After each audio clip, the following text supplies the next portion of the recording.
Hello and welcome to the Planetary Colonization podcast.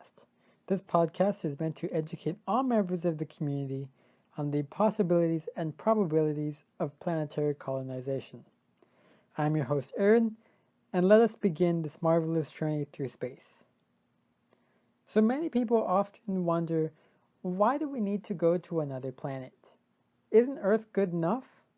What's the point of spending all of our resources just to move to another planet? Well, you see, there are several different answers to this. One of them is to save the human race. This is mainly the argument of people like Elon Musk. Elon Musk often says the only way to save the human race is to expand beyond Earth. He says this will allow the human race to continue long before and after Earth has perished. However, there is a problem with this. If we are saying the human race is going to survive on another planet, that is false. As humans and other species, we adapt to our environment. But if we are on a different planet, different from Earth, we will adapt to that planet. And if humans are scattered all over different planets and moons and in different solar systems, they will all evolve at a different pace and have new features. Therefore, to say that's going to be human is not correct. They will be a descendant of humans and maybe even a proto-human or a modified human. To save the human race, we often have to find ourselves destroying it, actually. It's nearly impossible to do what he's saying and also have the way that we know humans as. So we have to decide whether we want to die as a species that we are or survive, evolve, and adapt. Anyway, this, however, is a valid argument.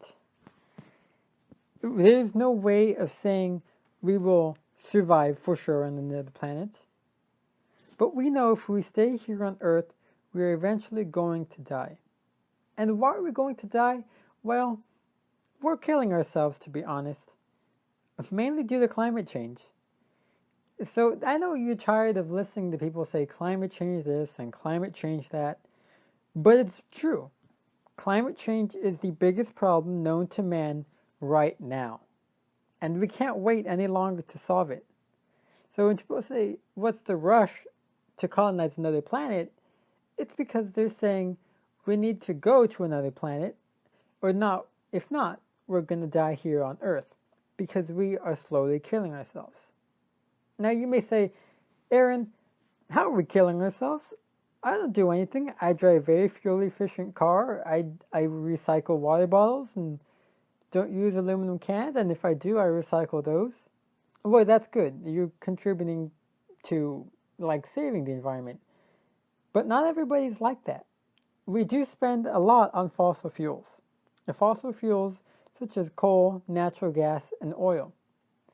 I know everybody here in the United States uses the car as the most common type of transportation.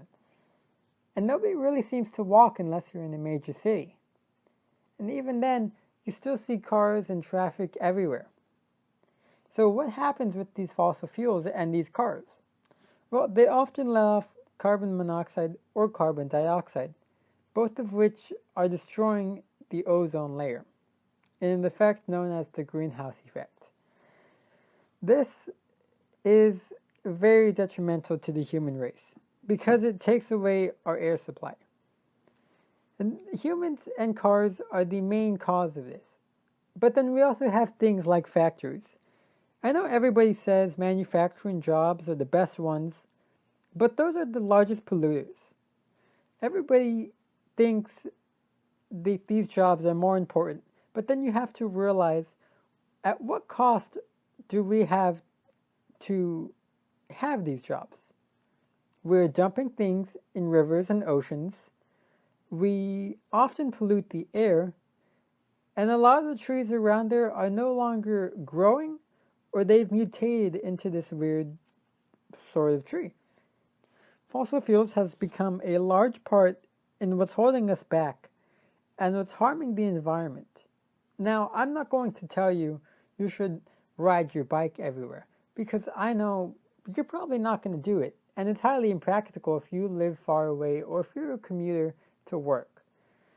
So all I can say to that is try to buy a better fuel efficient car, try to get an electric car.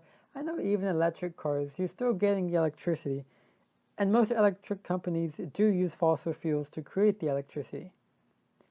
So try to stick with things that are wind powered, solar panel powered, and any renewable resource. That is kind of the best way we can do this. Now, a lot of people say that methane is another problem. And I agree with you. Methane is a problem. It's arguably the worst gas in the atmosphere. And a lot of people will argue that cows are the main reason. Well, this is true.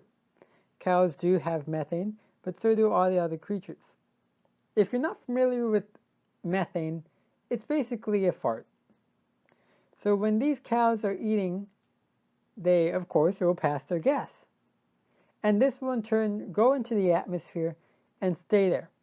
It won't leave. This will warm up the planet, again, through the greenhouse gas effects. This is what causes other things to happen, such as rising sea levels, the melting ice caps, and long droughts. We will get into those a little later into this episode, but as of right now, let's stick with the methane. So a lot of people say, well, what if I'm a vegan? What if I'm a vegetarian? I'm contributing to this, and I'm saying we're not going to have a lot of these cows, so therefore the methane won't be as prominent, which is accurate. But then you have to think about it. Are you one of the few people that's actually a vegan or vegetarian? I guarantee you more people are not. And I doubt they will change. Like, I admire that you are a vegan or a vegetarian. I wish I could do that myself. But nobody's going to give up their meat and things that they like to eat just to save the environment. I'm sorry, it's true. But humans in nature are very selfish. And that is probably our worst quality. We do not often care about others. And this is what's killing us. Of course, there are other factors. One of the ones I also find to be most prominent is fracking. I know we hear this a lot in politics, and they're like, we should ban fracking. Fracking is wrong. Fracking is good, according to some people. But the truth is, fracking is a major problem. Now, if you're not aware of what it is, it's drilling for oil, and when it comes straight down, and then it starts to curve, and then it continues turning. And then as it curves, it ends up getting more oil from that one well. However, it covers a much larger area. And this often leaks, causing other things to get polluted. Now, most counties in the United States do allow fracking, and most of them practice fracking. This is mostly common like near the Midwest and in the South, but this is a major problem. It's polluting our water supply, and it's killing all of these other creatures that we survive on and that we need in order to survive. So we are harming our own ecosystem based on this. Now, one thing with fracking is I want to bring up Oklahoma. Now, Oklahoma was fine. They had very few earthquakes at the beginning of the century, of the 20th century, I should say. But as time progressed and they started to frack and they continued fracking, there were more earthquakes there than ever before. And they keep getting larger and larger. Now, those who say fracking isn't bad will say that fracking had no effect on it. And that's just something that was going to happen either way. But that's not what the science shows. The science shows that fracking has caused a major problem in Oklahoma. And in Oklahoma, those earthquakes have increased because the ground is less stable, there's more groundwater pollution. I encourage you to go online and look up videos and pictures of people setting their tap water on fire, or it comes out brown because their water supply has been polluted by these fracking institutions. Now, everybody says Flint, Michigan is a crisis, which is true. Lead in the water is very harmful. But what's also just as harmful is having oil and natural gas in your drinking water. And you can tell that you have this because it will smell weird, or you can light it on fire like a lot of these people have. So just call your congressman for that. Unfortunately, most of the Congress will not act on this, which is why I think this is a very important thing to talk about. Because we need to be able to understand that we cannot rely on others to do this for us. We have to do it ourselves. And this is why we look to space. When we look to space, we're not thinking, oh, this will be a perfect place. Look, it's negative 200 degrees Celsius. No. We're thinking, okay, this is the only other place that can support life. And why are we looking at that? Because we've almost gotten rid of that here on Earth. Now, I know what you're thinking. This probably sounds like liberal propaganda. And if that's what you think, that's fine. I can't change your views. But you're probably wrong. And if you think that, I encourage you to get informed of what's happening. Do your research. Listen to science. Don't just say, oh, this is the way the world is, and it's always going to stay like that. Because it's not. The world changes, and we have to change with it. Science has evolved over the years and pushed humans to new limits. But if we destroy what made everything possible, there's no way that we can do it. So, let's continue with the climate change topic. So as I said earlier, that these greenhouse gases build up in the atmosphere, and they often make the temperature of the Earth a lot warmer. Now, if you're in a cold place, maybe you're starting to see that the ice caps are melting. But if you're in a hot place, you may think, oh, it's just a hot summer.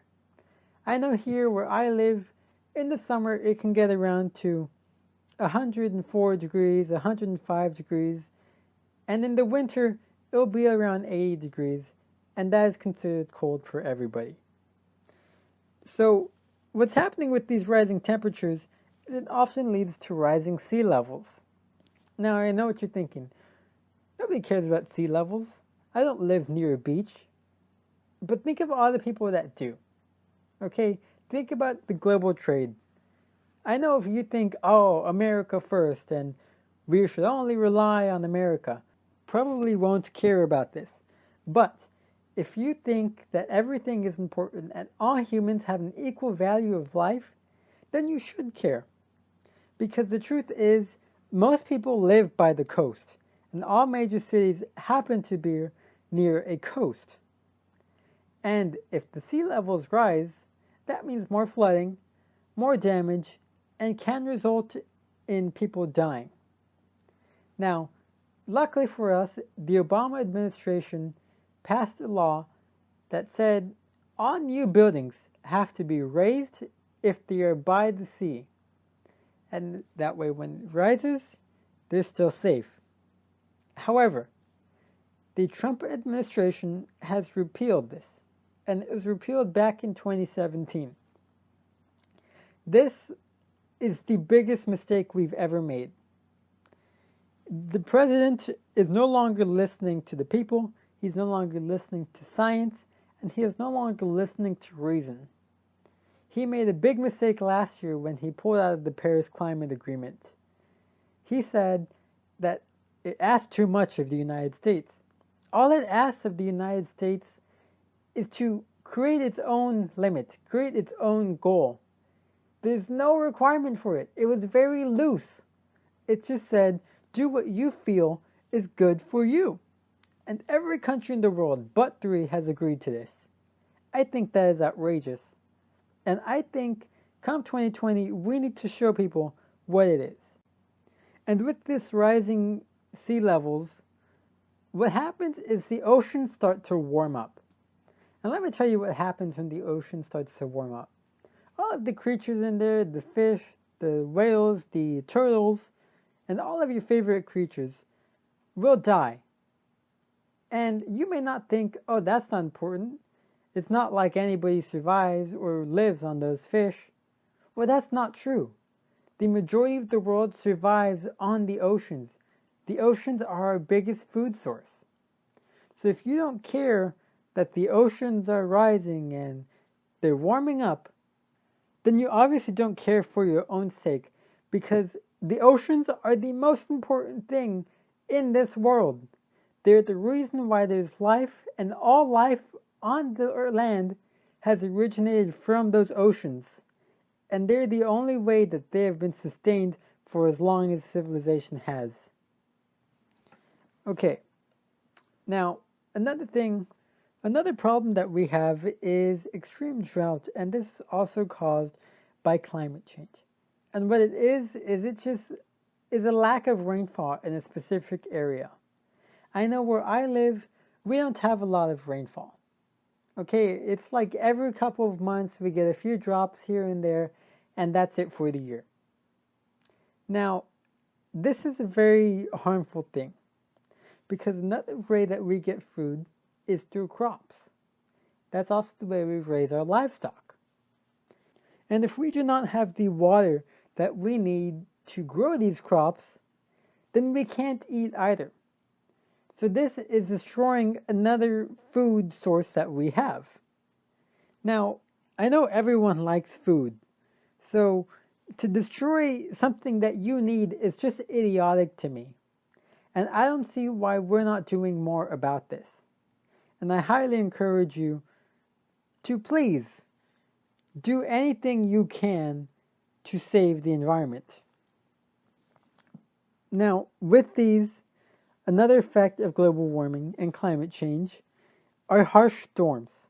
And I know what you're thinking, and I had a friend who said this earlier. He said, oh, they're just lying to you. I bet you there's not going to be a single hurricane this year, and they predicted for them to be like 7 major hurricanes. Well, that's just false. Okay, we've seen with Superstorm Sandy earlier in the decade, where it nearly cost billions of dollars in damages alone, just that one storm. Earlier this year, we saw Hurricane Harvey. What did it do? Flooded Houston. We also saw Puerto Rico get devastated by another hurricane. Now, if you're telling me that all of these major hurricanes are happening just because that's usually what happens, then you're wrong. They happen because of climate change. And science has proven this. But for some reason, people think that it's okay. Puerto Rico, for example, still doesn't have power in half the territory, and half the island is living in darkness. That is insane to me. Okay, anyway, I just needed to get that off my chest. I hate when people say that these storms are not caused by global warming, because that is false. Okay? Another problem with this, and all of these contribute to this, are unusual migration patterns. Now, I know what you're thinking, migration patterns don't affect us. Well, you're wrong again. Because this is what's going to happen. These animals will start wandering into, say, cities. Why? Because they're searching for food. Because the rest has been destroyed. And when they're searching for food, a lot of humans get scared or don't like them being there, and they will often kill these animals. So while these animals are doing something that will save their life, we don't see it like that. We see it as they're invading my home. I need to kill them right away. But that is not the case. What's happening is that your decisions affected these animals as well. So when you're doing things like driving a big truck going 100 miles an hour down the highway, then you are harming the environment. And these businesses that say, oh, we are 100% eco-friendly, they're wrong. I bet you they're not 100% eco-friendly. And most of them probably dump waste into the oceans and into the rivers. This, again, is the biggest problem we have, and the biggest reason why we need to start looking towards space. Astrophysicists have basically started to think ahead of their time, and they started to look up and think of planets and moons that is best suitable for humans, because they do not believe that humans will reverse what they've done. That, to me, is the saddest statement I've ever said in my entire life. And this is unfortunately true.